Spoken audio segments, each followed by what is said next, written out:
Sir ফুল নেবেন 100 টাকা করে। লাবু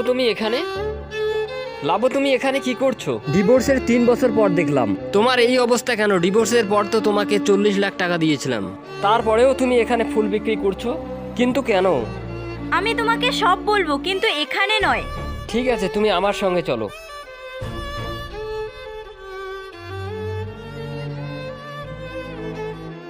তুমি 1 মিনিট দাঁড়াও, আমি আসছি।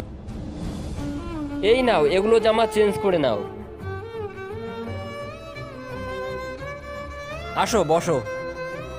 ডিভোর্সের পর তো তুমি 40 লাখ টাকা নিয়েছো, তারপর এই অবস্থা কেন? আমি তোমার থেকে কখনো ডিভোর্স নিতে চাইনি। আমি দাদা বৌদির বুদ্ধিতে এমনটা করেছি। তারপর দাদা বলেছিল ওই টাকা দিয়ে নাকি একটা বাড়ি কিন। আমি তাতে রাজি হয়ে যাই। পরে জানতে পারি দাদা বাড়িটা নিজের নামে করে নিয়েছে। তারপর দাদা বৌদি আমাকে বাড়ি থেকে তাড়িয়ে দেয়। আমাকে ক্ষমা করে দিও, আমি তোমার সাথে অনেক খারাপ করেছি।